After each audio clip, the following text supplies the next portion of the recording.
Hello. Good morning. Good morning. Hi.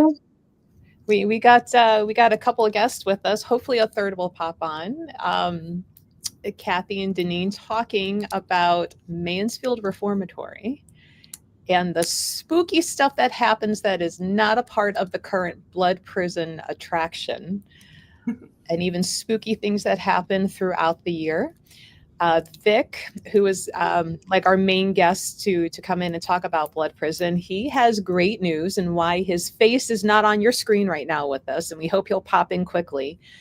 Um, his family got the wonderful news yesterday that they found a donor for his son, and he had surgery yesterday evening for the donor organs. So, and I'm like, that is perfectly acceptable not to be on our live. If you have 2 minutes to pop in to say hello, fantastic. If not, we understand.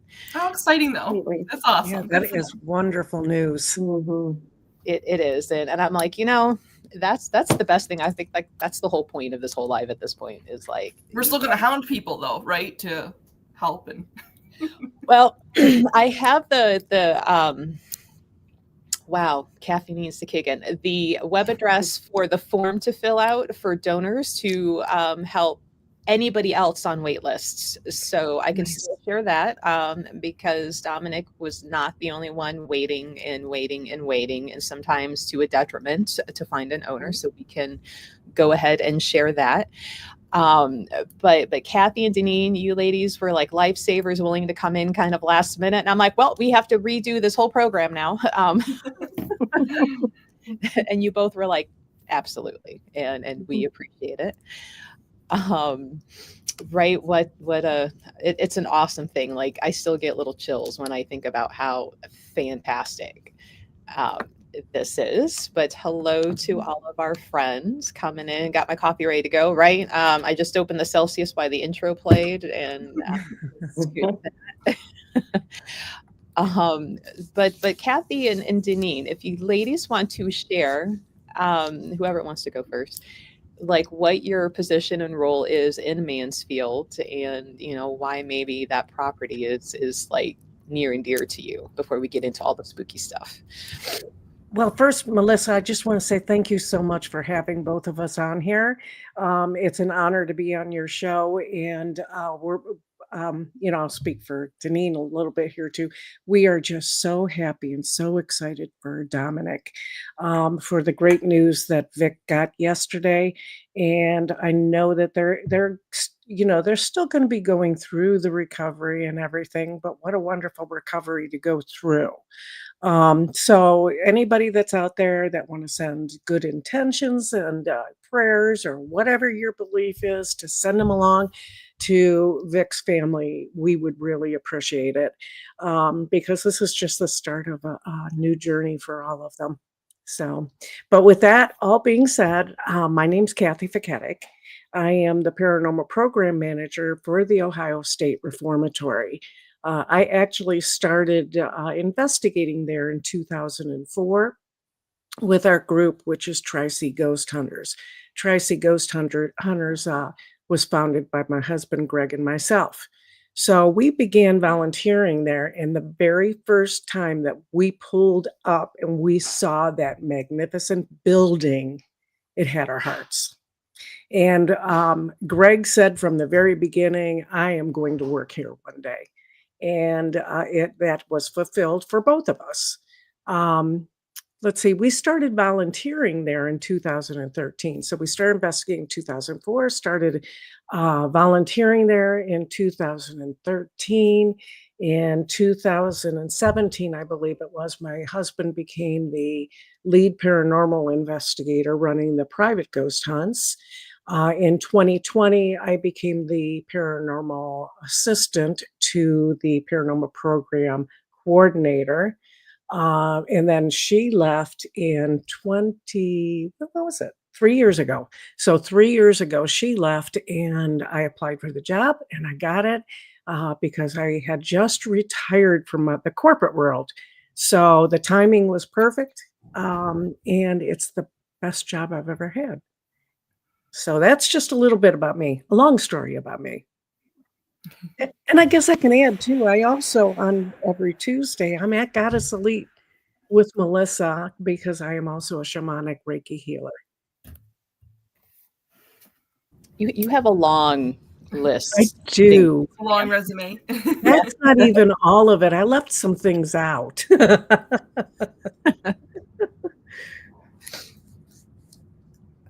So, Deneen, what is it that you do in the whole cool building that is Ohio State Reformatory there?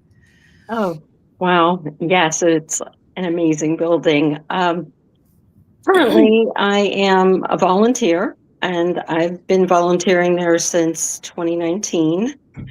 In addition to that, I am, of course, a paranormal investigator as well. I do work during the paranormal programs and events that we have there.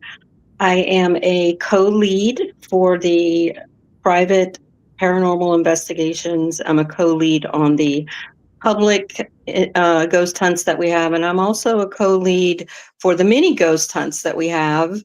And I'm a tour guide on our ghost walks.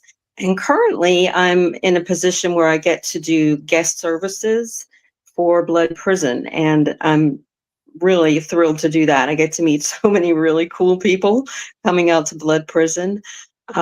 The building is just indescribable. It's actually been a part of my family history for a long time. I had a great uncle who was a guard at the Reformatory back in the 1950s. Unfortunately, he passed away before I ever met him, but the rest of my family on my mother's side has lived in Mansfield for several generations. And so the Reformatory has always been in their history. And my mother, when she was a little girl, she even came out to the Reformatory with a dance group and a musical group that she was part of. And they would put on little shows and performances out at the Reformatory. They spent even Sunday afternoons when it was an active prison, it was a social area to go to for people in the town. So they would go to the Reformatory, go out on the lawn and have picnics and gatherings. And it was just an amazing place. The structure, the way, the architecture, the way it looks like a castle, it's just the townspeople just gathered there because it was such an amazing place. And then through the years, different members of my family volunteered at the Reformatory once it became an attraction, so to speak, after it closed down. And in 2019, I had the fantastic opportunity to move from Florida to Mansfield, and we jumped at that opportunity. And one of my most amazing experiences was I'm going to get to volunteer at the Reformatory now, something I've wanted to do my whole life. And here I am. And it's just, the building is something that I can't stay away from. It just draws me there, and it just feels like I'm home when I'm at the Reformatory. Melissa, you're muted. I forgot. I'm like, let me go get that QR code. It's like I was trying to read your lips. Yeah, I'm like, oh, and then the little alert, like your mic is muted. Of course it is. So I'm sure both of you ladies over the years have had paranormal, things happen just in your day to day. Just a few things, right, Deneen? Just a couple. Right. Well, since I was investigating there since 2004. I have a lot of experiences, and it's kind of funny because when I talk to people are in their mind, they think, oh, you went there one time and investigated and you got all this stuff. No, it doesn't happen that way. They're not on the clock, they're not on the payroll clock. So they're not going to come out and make themselves known to us all the time. So sometimes, and we all know with investigating the paranormal, sometimes you have to be patient. You have to be patient for things to happen. But the majority of the things that I can say that we have as far as paranormal activity is EVPs. Now, EVPs are electronic voice phenomenon. And basically what that is you are sitting, let's just say we're sitting on the third floor of the Mansfield or the Ohio State Reformatory, and we're having a conversation. We got a recorder going. Okay, we go back to the recorder and we listen. We hear another voice in there talking with us of somebody that wasn't present. That's an EVP because it's something that you capture on an audio device, but you don't hear it at the time. Those are the most common in the Ohio State Reformatory, and I have to say, my husband and I have a lot of very, very, very good EVPs, but then we also have all of the personal experiences that we get. And I'm going to tell my one favorite story, and I know Deneen knows which one I'm going to tell because it was, to me, the holy grail of things that have happened to me. And again, I want to emphasize this didn't happen in one night.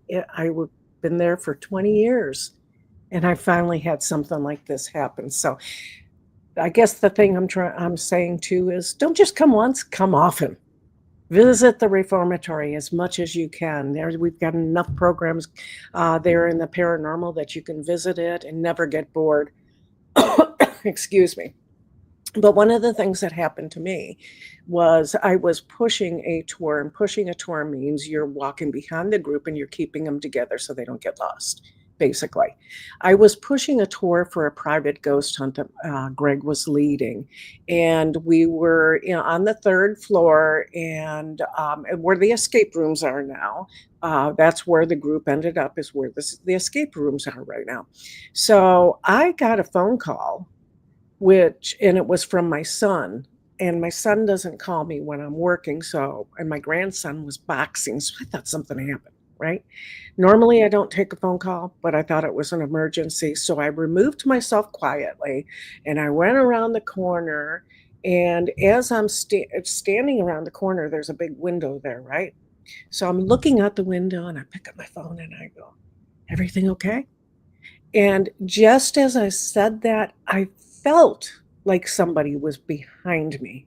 Now, keep in mind, the only people in the building other than me is the group that's down the hallway away from me.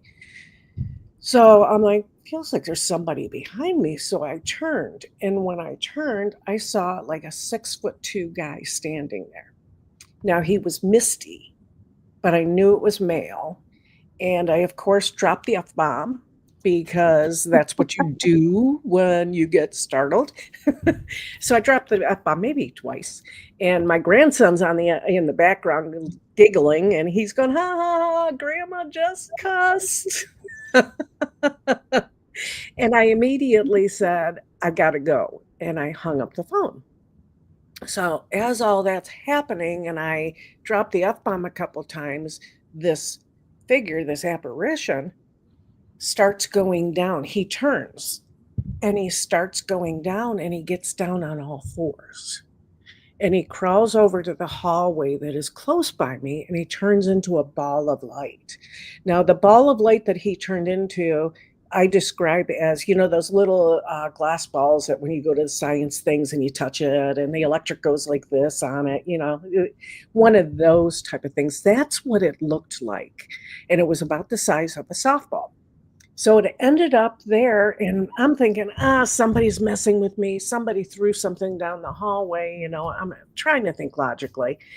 And as I'm thinking this thing starts weaving back and forth. And I'm like, that's no ball. So I walked towards it to see if I could, figure it out a little closer, but it was already down the hallway and it was in the dark. So I flipped on my flashlight. And when I flipped on my flashlight, it disappeared. So that was the very coolest experience I've ever had at OSR. I think I would have dropped a couple F-bombs and then be like, "Why are you so close to me?" Back up. Like, I still carry the COVID rule, back up, which I had that rule before COVID. Like, why are you so close to me? Deneen, what is your most favorite experience that you've had, Deneen, there in OSR? Well, of course, like Kathy said, I have several, and also I 100% agree with her. They're not on our timeline at all. So when it happens, it's usually when you least expect it, and that's what happened when I had what I call a holy grail moment, like Kathy there.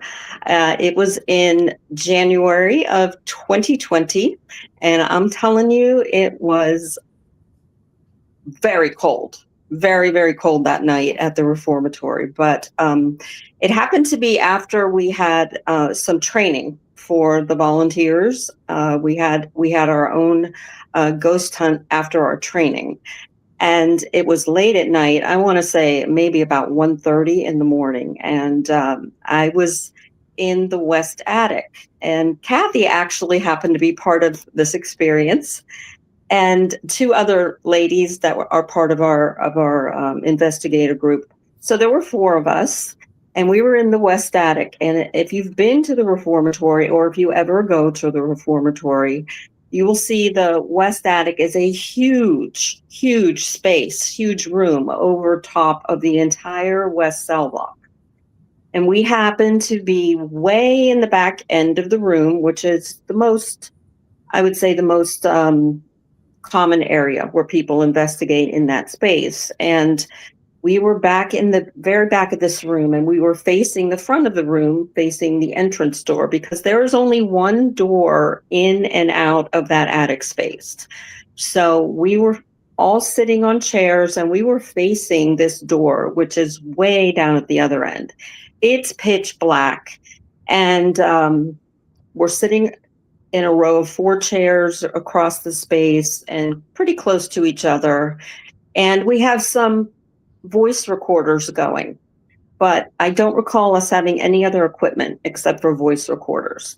And we had been up there for a little while, and we were trying to get some activity, trying to get something to happen, asking some questions, having conversations as we normally do. And I have to add that we had been investigating a good part of that evening, and we'd had a lot of strange and unexpected things happen that evening to begin with. So when we got to the attic, we had already had several other experiences. But we were in there using our recorders, our voice recorders, and Kathy actually had her voice recorder on her phone going. And at one point, she said, "Oh, I think I heard a growl. We need to play that back on my phone and listen to that." So, of course, like we all do out of habit, we all look down at her phone in the pitch dark to listen to something. We're not seeing it, we're just listening to it. But of course, we have to look down at her phone. So all of us were like leaning over and looking down at her phone. She played it back a few different times. And yes, we heard this growl. And we started to discuss why we would be hearing a growl and what would have caused that. And for some reason, we're looking down at the phone, and all of a sudden, for some reason, we just look up. We look up and we look towards that door at the far end. And I'm telling you, there was a glowing ball of light hanging in midair about 10 feet in front of us, about the size of a basketball. And it was very, very bright. And it was kind of a shimmering bright light, like brighter light than I have ever seen ever. And talking about F-bombs, the lady who happened to be sitting right next to me immediately started with the F-bombs. What the F is that? What is that? F me? What is that? F that?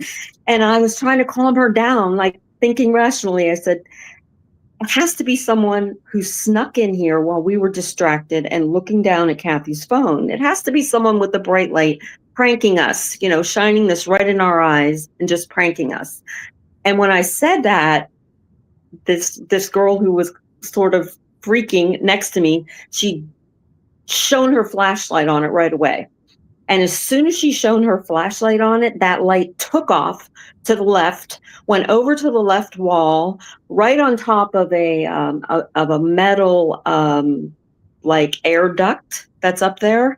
and it kind of danced around and went in a circle around for a few seconds on top of this very shiny metal thing, but it didn't reflect. The light was so bright, but it didn't reflect off the metal.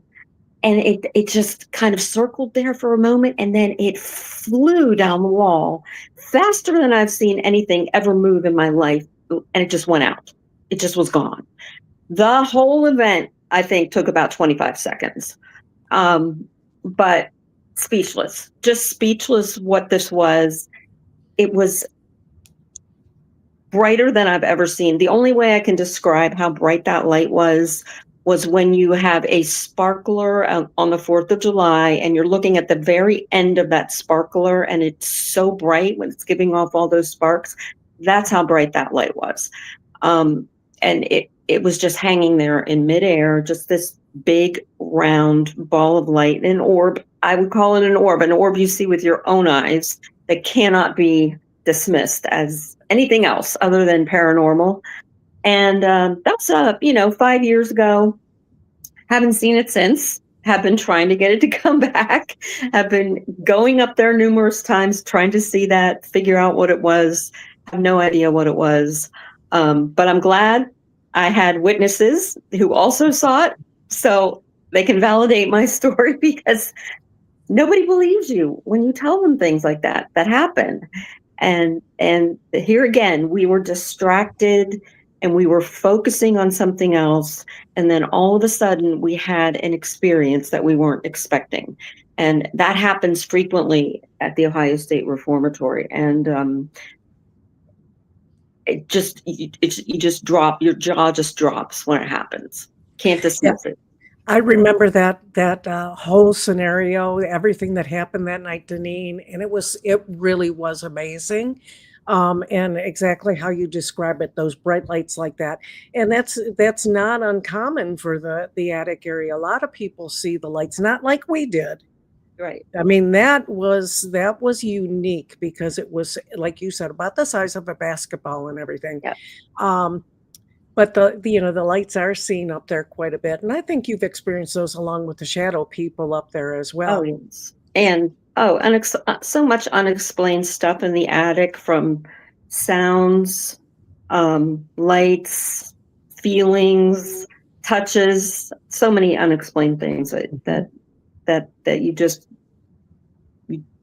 go wow. You go, wow. Yeah, it's a great experience up there. I'm going to kind of tag on to your story about the lights and everything. And this was prior to this, and I can't remember if you were part of this group or not, Deneen, but it was Greg and I. Now my Greg, my husband Greg is a skeptic. He is very much into facts. He's a retired police officer, so he likes facts, which is a great type of person you want when you are investigating, because sometimes things are, there's logical reasons. But anyways, he's a skeptic, and we were up in the attic, and there was probably a group of 8 of us, and it was actually guests too that were there that night. And we had taken them up there to tell them about what goes on up there.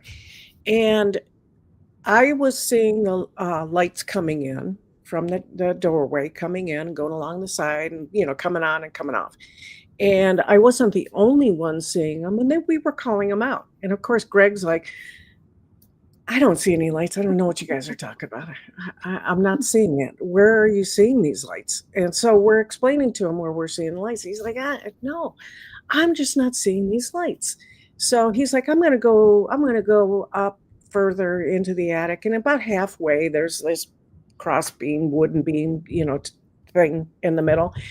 And there's ductwork right before it. And he put 2 pieces of equipment out there. He put a proximity meter, which a proximity meter is like,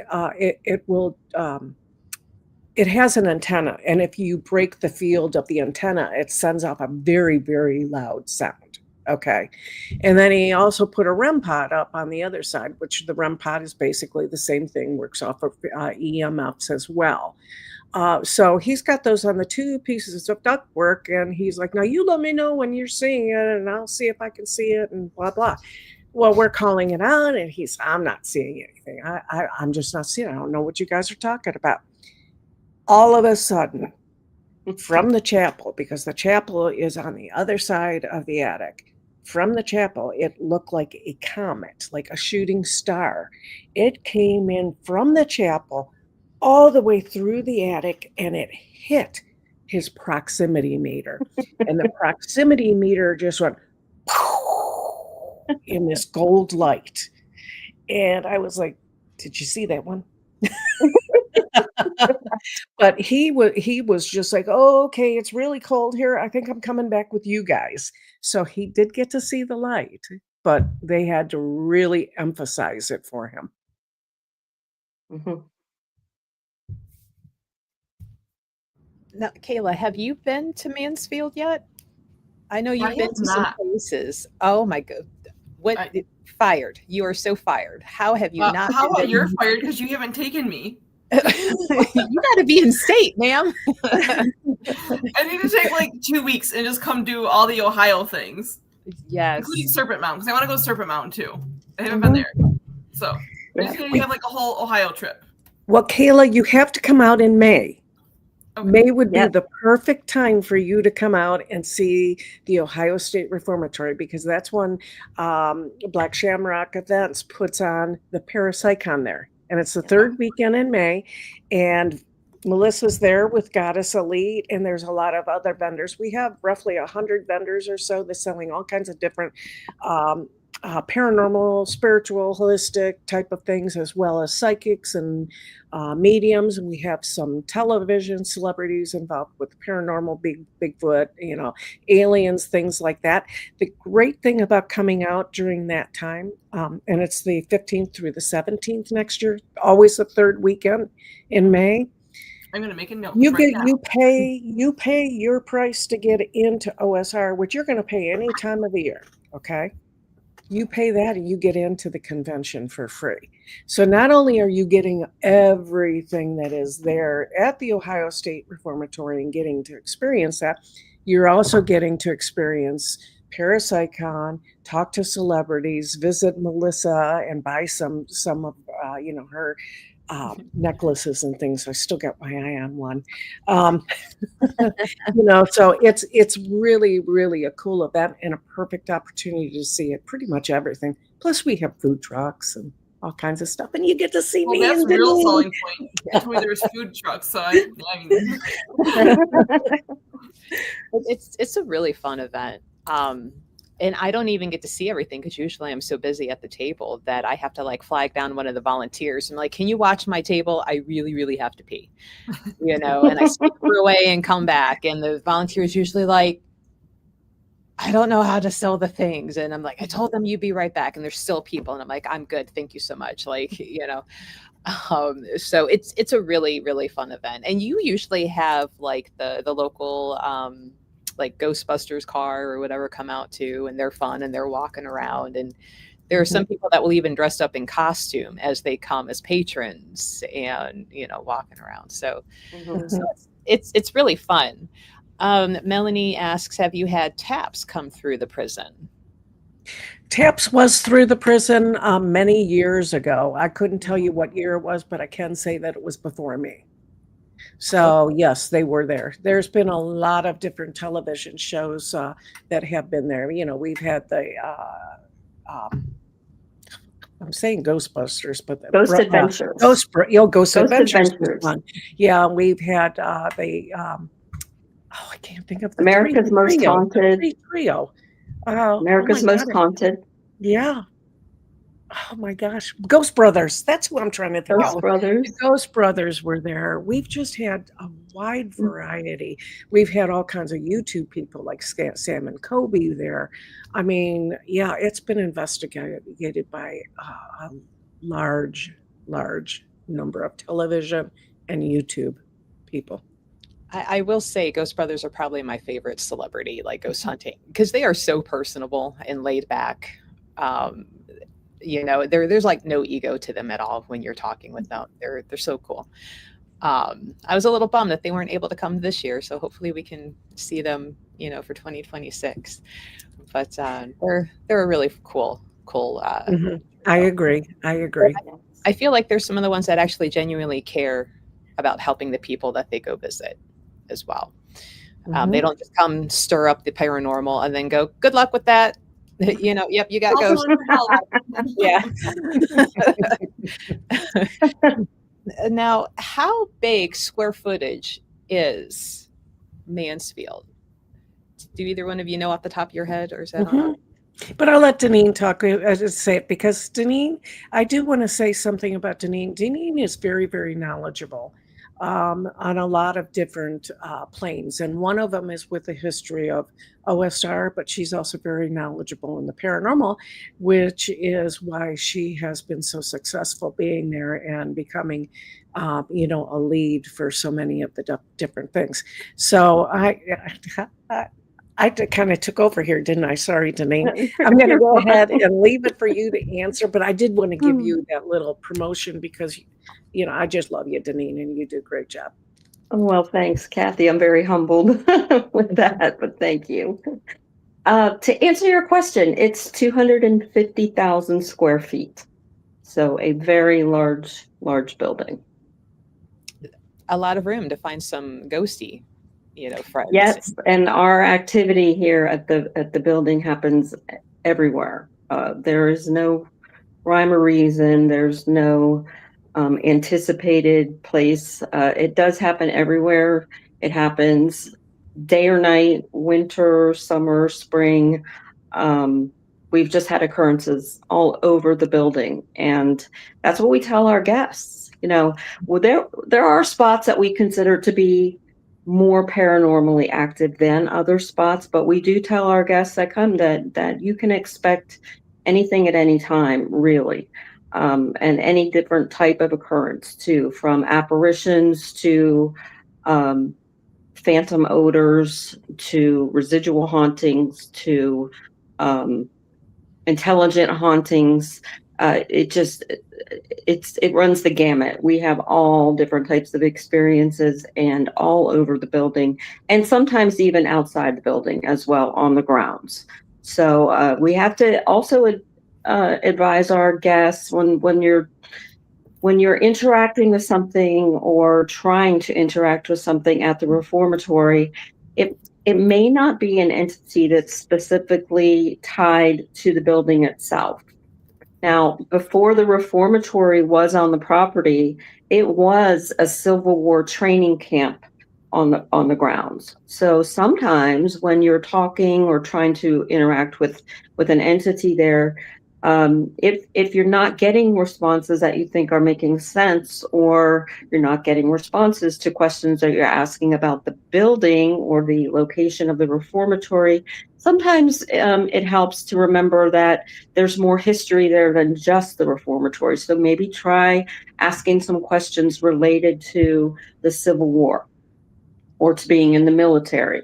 Or even further back than that, before Civil War days, we had a lot of Native Americans living on the grounds and the areas around Mansfield. So sometimes you might even interact with a Native American spirit if you're very attentive and if you're asking the right questions. So there's a long storied history about the reformatory and the grounds that the reformatory sits on, which could account, of course, for it being so paranormally active because of all the different occurrences that have happened there over the hundreds of years in this area. Mm-hmm. Yeah, I agree with Deneen on all of that. And I think I've touched base a little bit with you, Melissa, on feeling as if there is something that is more elemental, something that may be more Native American that is there. And that is I think we call him the creepy crawler up on the third floor. I have a feeling he is not part of the prison itself. I don't think he's part of this Civil War encampment. I do believe he's from either another realm or the ground prior to that, and maybe Native I would pick up. Those would probably be along the first things, like the other realm, other dimension things, and probably the Native American things, because that usually comes through when I'm at places. I'd love for you to come out and walk around and just give me your feedback. And Melissa, we got to do that sometime. I gotta make a whole list of things I need to do and just actually like make the time to come stay there. Melissa, you're gonna have to take me in. Okay. I mean, your address. I don't know. You're gonna have to take me in if I'm gonna be there that long. I mean, not a problem. Hell, I've been Hotel Goddess Elite many times for different people. I do want to add a little bit, okay, with the square footage of the building. It's 250,000 square feet, like Deneen's did say, but there are some areas that are closed down to the public and also the paranormal. And the reason for them being closed down is either they're being restored or there is issues where they need to be restored. There's either restoration going on or there's things that need to be restored, or they're like offices and things like that. And I kind of want to put that out there that the OSR is a nonprofit organization operated by the Mansfield Reformatory Preservation Society. And the money that is brought in goes back into the restoration of the building. Now, some people are like, well, there's a lot of people that go through that. Well, there's a lot of repairs that need to be done at a castle-like building. One of those things, and I think you experienced it at this year's Parapsychon, Melissa, where the showers, that whole section was shut down because we need a new roof. And whenever it would rain, the water would come in and it was doing all kinds of damage. So we had to shut down that whole area. Due to that. Now, putting a roof, repairing a roof over that area, it's not cheap. This is a historical building, and historical buildings are very expensive to restore and to keep.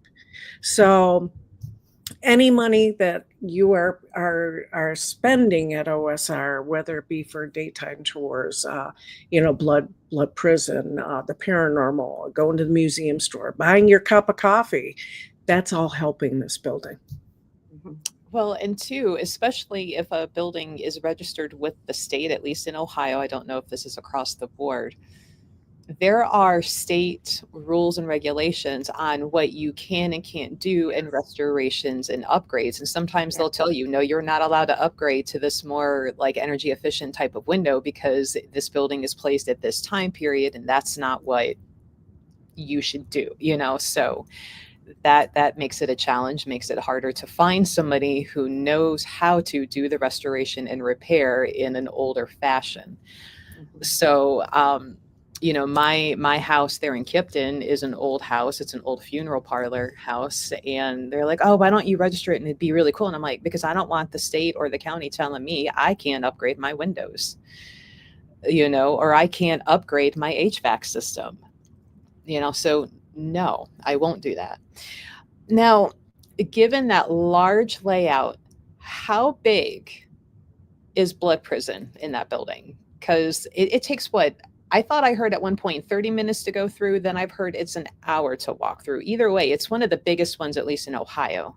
And people are coming from out of state year after year to go through Blood Prison. I am afraid to go through Blood Prison. I'd rather deal with the paranormal than the commercial haunted houses, so I'm usually not there.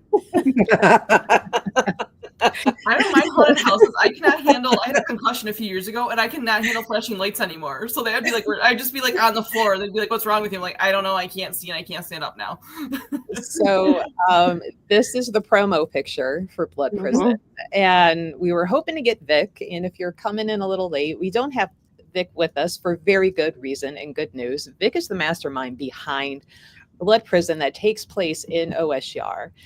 And that is the warden's widow. She is the main character and attraction, and her two guards. And she walks around on the outside. She is not an indoor actor. She is outside messing with people. So I get to come sell things and be entertained at the same time as people in line are being messed with by her guards, and a few other actors.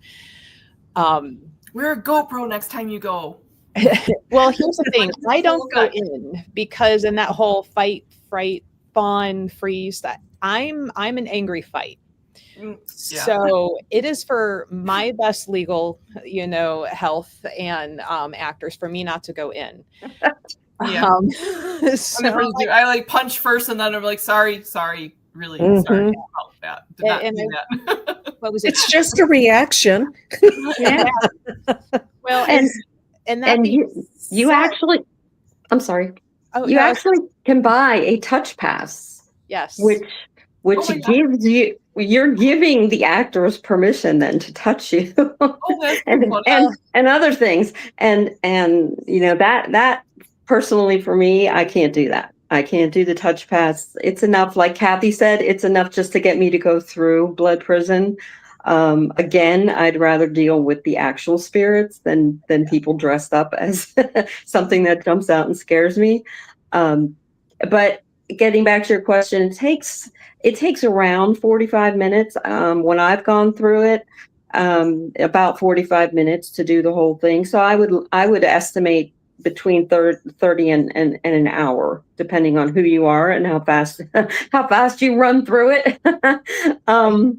Yeah, so I haven't had the opportunity this year yet to go through it because I've been working at it. But in past years, I have gone through it, and it's an experience. I will tell you, it's an experience. There's a reason why we are rated one of the top haunted houses in the state, and I'll leave it at that. Yeah, that's exactly what I was going to say. This is one of the very best haunted house attractions that you can go to. Not only is it great as far as what Vic has done to make it scary, but it's also in a haunted location. Mhm. So, how cool is that? And the actors and everything that they do a great job, a really, really good job. I mean, from being outside waiting in line, you're entertained Mhm. until you get inside. And then you've got that half hour to hour walking around. I don't know about other commercial houses, but I don't think they're usually that long. Usually it's pretty quick. You get through them. I mean, when you come to Blood Prison, you're coming and you're getting the full experience. Yes. Oh, Chair. Hey, Chair. She's fun for the whole family. Bring your own blood. Terms and conditions apply. So, is it, am I understanding correctly that Vic changes every year what Blood Prison is? So it's like if you come this year, it will be completely different next year. You won't be bored. That's like, oh, it's the same flow, it's the same scenes. Like he is changing it year after year. And that's what I've heard a few people say. But then at the same time, because I haven't been through it, I'm like, or is it just so big you took a different route? But does he change each scenery year to year? I can answer that. It is changed this year. I can tell you, in specific ways. I can't give you the details, of course. I don't want to give that away, but right now, when I'm working at Blood Prison, I work at the very end of the route, when the guests are coming out of the attraction and when they're done.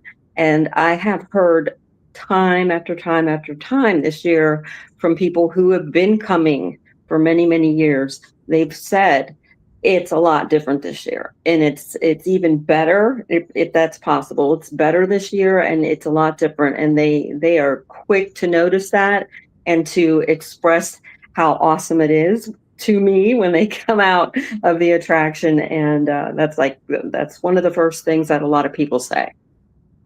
It's I will even ask as people are like in our tent, kind of shopping, especially if I see a touch pass. They'll be like, how was the prison? How was the touch pass? Oh, it was so awesome. Like I've not had anybody go, they're usually, they're loving it. And, some of them have said that they were looking into buying, passes for the next weekend because they want to come back. So I'm like, well, Vic knows what he's doing. I mean, Mhm. he's got people even come in from out of state year after year to go through it. So Vic it's puts a lot. Vic puts a lot of work into it. And, it's not like, okay, I'm putting on a haunted attraction, and every year I'm just going to tweak it a little. He studies it. I mean, he researches it. He goes places, and he visits them. He gets ideas. He talks to people, and his mind is constantly going, okay, how can we improve it? He has a bar set that he's always trying to get above, and he does. Every year he does. Now, have any of the actors had any paranormal experiences as they're either prepping or they're trying to do a scene and, maybe something randomly is falling over or moving? Like, I was hoping to get some of the actors, but because I can't get in the building, to talk with them because I'm, doing customers. So have you heard any of the actors have stories going on? Yes, I can say, and I'm not there working it, but I can say that I have heard from the actors that they actually have experiences there, definitely. And Deneen, since you're there one-on-one, you probably have, once it happens, them coming up to you and telling you what happened. Is that true or no? I'll answer it a little differently. I haven't had anyone specifically tell me that while they're working it that they've had an experience, but I do know many of the employees that work it have had experiences in the building. That is a fact, but I can't give you any specific episodes of during the actual performing during Blood Prison. But yes, I've had many tell me that, while they're walking around the building or while they're doing something else, they've had experiences that out of nowhere. Yeah, and maybe because I'm the paranormal program manager, when they see me, they tell me, because it's like, oh, you're the paranormal manager. This is what happened while I was working, and I was in the corner, and stuff like that. So I do get some of those stories. Do I remember them? No, I'm sorry, I don't remember some of the stories, but it is while they're working. Strange things happen when they are in their position in OSR. That things happen, and it's like, wow, that's pretty cool, So do you notice a difference in the paranormal activity, like before, when everything's getting set up because all the energy, and then afterwards, like amplifies everything for a little while, or changes things, or changes what's there? How do we answer that, Deneen? Yes, there is a change. In Yes, general, there even is if you a have a party change. at your house and you have a paranormal house, right? Like sometimes just having a family gathering amplifies everything. So, and that's like a monstrous scale. So Yes. I'm not sure the spirits are real fond about. Right. I can imagine. They're not real fond about what goes on there, because that's our house. Okay. Yeah. It's where they live. Yeah. And a lot of times they get very quiet, very, very quiet, just before and sometimes after. But come the new year, after it's all settled down, they're like, whoa, I'm ready now. Let's go party. Would you agree? I completely agree. I completely agree with that. You can kind of feel it in the building, and just the atmosphere after a big event. It's almost like they're going, oh, so glad that's over, and they're like, let's just rest a little bit. After a party, right? Just decompress a little bit. Glad that's over with. Exactly. See, I would have thought maybe a little bit opposite, only because Earthbound's use human energy, right? And the fact that, like, I think this coming weekend I had heard, like, they have opened the full gamut on the ticket sale. So what is it, like 300 every 30 minutes? That is a lot of people from 7 o'clock to midnight. That's crazy. And so I'm like, that is a lot of energy for any Earthbounds floating around to like be sucking up and be like at their strongest point. But it makes sense in a way, because I would be like, why are you in my damn house? We're doing this again, great. Well, and who knows what happens after the lights go out and everybody goes home. That's true. Oh, very true. Now, Melissa, to what you're saying too, how it'd be, because I know you.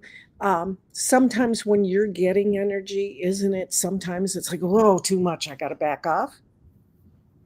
Do you ever get like that feeling? I think they kind of get that feeling when you're talking about all of that energy. It's like, okay, this is too much right now, and they back off. that could make sense too, especially Yeah, if there's some. It's theories. It's all theories. yeah, Who knows? it's really it's interesting. Like there's so many scientific experiments that I'm like, we should do this down there, we should do this down there, and test this theory out, and just to see. I mean, if you think about it, even like walking through a woods, right? Like if animals are used to you there, they're chirping, they're like doing their own thing, grazing, whatever they're doing. But if they're not used to somebody, they walk through, everything just goes still, right? They're all observing you. So I guess it makes sense for this too. Again, on a much bigger scale. Why is there a whole party going on in my house? Right. Now, just to touch a little more on some blood prison type stuff before we have to get off, because I actually have a vendor already back here. She was trying to call me, and I'm like, I told you specifically 11 o'clock, ma'am. Stop. As we're looking at this wonderful picture that Kathy brought in, there's 2 paved ways, and they line the ticket holders by half hours, and then they feed them through. The vendors are on what would be the right-hand side as you're looking at the buildings. So, that you kind of go in on the left and you kind of walk through and you're coming out on the right. And I will say right now, I think, and maybe this will be a good suggestion to put out there. It's like my scariest part are the porta potties that do not have lights in them. Like, can we get some little solar lights in there, ma'am? No, people like, I'm afraid of moths, and I would be like, nope, I'm gonna have to find somewhere else to go because I would not be dealing with that because there's gonna be moths in there. First of all, porta potty, public, ew, and then I'm like, well, you got to use them, and I'm like, so that means I got to take my phone in there and either figure out how to keep it, and still show light so I can see where I'm going, or like you risk setting it down, light up, and like have sanitizer to sanitize your hands and the phones. And I'm like, there's got to be some sort of like solar light or something to put inside. Because I want to tell the less of that porta potty as possible. But it's a great fun experience. We were hoping to have Vic with us, the mastermind, and you've heard us reference him. And we were going to then spin it to help Vic and his family. His son Dominic was in need of a kidney donor, but we got the wonderful news last night, probably about 5:30, 6 o'clock, that his son was currently in surgery at that point because they got notified that morning that there was a donor. So wonderful, wonderful news. And I've been checking my phone. He's like, I am so sorry. We've been with doctors. I'm like, you are fine. Like, absolutely. Yeah. We're all just happy. Yeah. Don't worry about that. We're okay. And we're still, giving you your praises. If you are somebody that you are willing to like help somebody like Dominic or anybody else out for donations, to see if you qualify, this barcode right here, if you use your phone and you open your camera, it'll say like open up in browser. It will take you to the form for the Cincinnati Children's Hospital donation thing. And you just fill out some sort of questions to see if you could be a viable donor candidate to help somebody else. So, if you've got some good energy and you want to send it, his way, feel free. I'm sure if you even just kind of like, if you just send it to Mansfield, because I'm sure he's going to be there, he'll get that, energy knows no bounds. It will find him. It will find his son. I'm not showing his son because he is technically a minor. So, but if you would like to help somebody like Dominic, that QR code will help you get that process.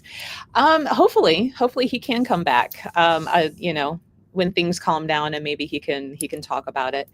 And, maybe we can pick his brain of how he comes up with some of his ideas without giving it away. Because, that would kind of ruin it to be like, well, first you're going to see this, then you're going to, no, let's figure it out. And like, how do you pick your actors? How do you pick what characters they're going to play? And, there's a lot of fun stuff that we can ask him about, and then be like, hey, have you yourself, while setting up, because I think he says it takes like a month set up and tear down before and after to put everything in place. Yes. Correct. So yeah, we can be like, that's accurate, because we actually shut the paranormal program down from September all the way through the end of December because of the setup and everything that is required. Now, doesn't he do something kind of in December too with Krampus, like a haunted Krampus walkthrough? He does. Mhm. Yes, he has 2 weekends this in December that he'll be doing that. I'm gonna have to come see Krampus because I mean, Mhm. he's one of my favorite characters. I mean, I too wish I could pick up naughty children and like just put them away. Have you tried dressing up and just doing it anyway? Technically, Goddess Elite owns a Krampus costume. It's finding somebody big enough to wear it. But we did have the one year one of my past employees was a dance instructor. So we had the only dancing Krampus in Cleveland that like could actually freaking dance. And that was kind of fun. But the problem was that person wasn't really big. So I'm like, you are probably the least intimidating Krampus out there, but at least you can dance. My dad's retired. Maybe I'll volunteer him. Like, hey, Dad, can we borrow you in Ohio? How would you like to hang up naughty children and yell at them? Yeah. Drag them around a little bit. And for a couple of years, we did pictures with Krampus. The show goes in line right now with the whole paranormal romance, dark romance going on. And it was like a lot less children, a lot more ladies that were like, can you act like you're spanking me? And the person wearing the costume was like, been one of those, yeah. I'm so uncomfortable with this right now. And I'm like, yeah, you're Krampus, you're wearing a mask, you're a mythological character. Like, there are so many tick marks that these women are. Yeah. So I'm like, you know what? We took last year off. For therapy. For Krampus therapy. We can't traumatize our Krampus, costume wearer for this. But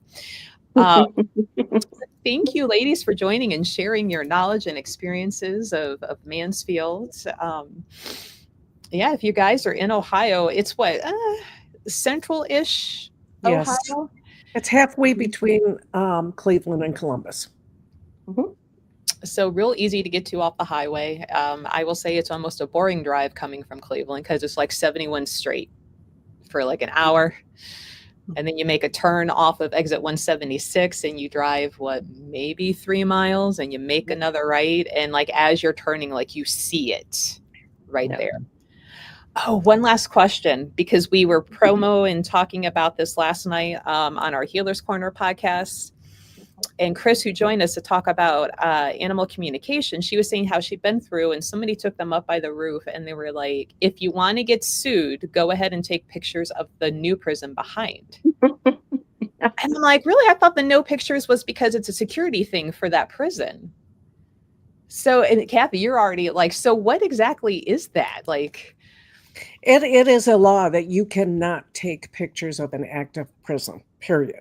Right. So, Now, is that just because of the security and showing any security weaknesses, or is there really like a whole? So the sue thing would be from the government, not from the inmates. correct. Okay. This is what we say during the paranormal events and during the rules. We tell them they cannot go take pictures outside the back of the building because it is a federal offense to take pictures of a working prison. There are guards that watch, and they will come over and they will remove you. And what they do by removing you beyond that, I don't have a clue. Have I experienced that ever happening? No, I have not experienced it because people follow that rule. Nobody wants to end up in a real jail. They'd rather be in the scary, haunted one that we're in. Imagine going into a prison and be like, how'd you get here? Oh, I took pictures of a prison while doing a paranormal investigation. Right. Like, oops. Yeah. See, that's what I thought it was more of, like the security and the safety of the building and the prisoners. But they were led to believe that the prisoners would find out that you posted about them, like a HIPAA almost, but for the prison. It could be. Well, it's not like you can look their name up on the county website and see. So it's not like you're spreading false. And I'm like, I don't think it's more of the federal safety building thing. Right. I would agree with you, but I don't know 100% to be able to say 100% that no, that's not, it doesn't involve the inmates. So I can't positively say that. I can say too that drones you have to get special permission to actually fly drones at OSR as well. So, and if you're flying a drone, and they'll be right over. And it is a no-fly zone. If you go to the FAA page and you look it up, it says there it is a no-fly zone. So, for example, we have YouTube people or television people that want to come in and they want to use their drone. They can only use their drone for the front of the building.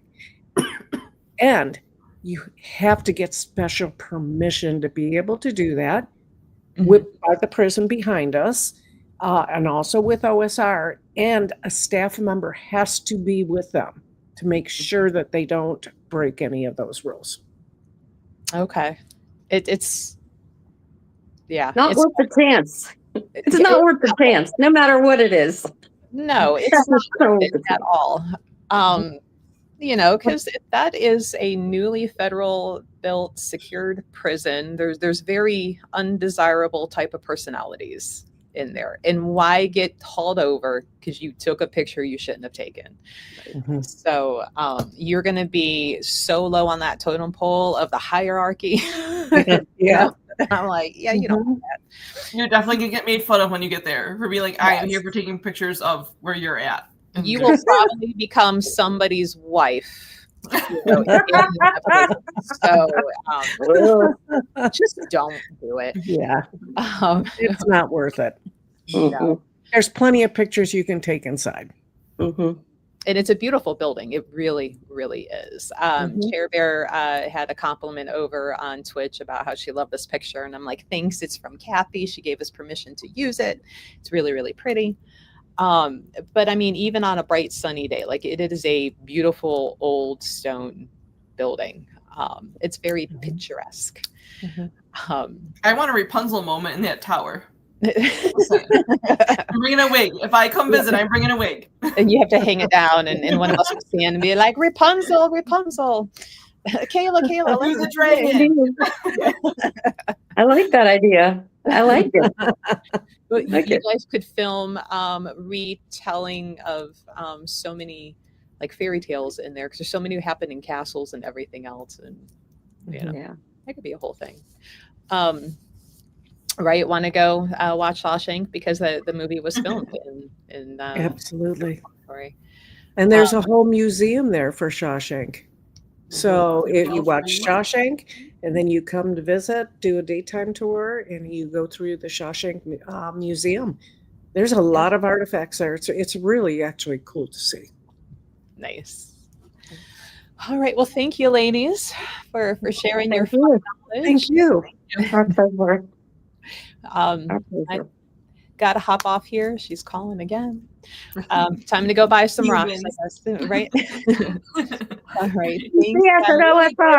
Yes, I'll see you guys Thursday. See you Thursday. All right. Okay. Bye-bye. Thank you. Bye-bye.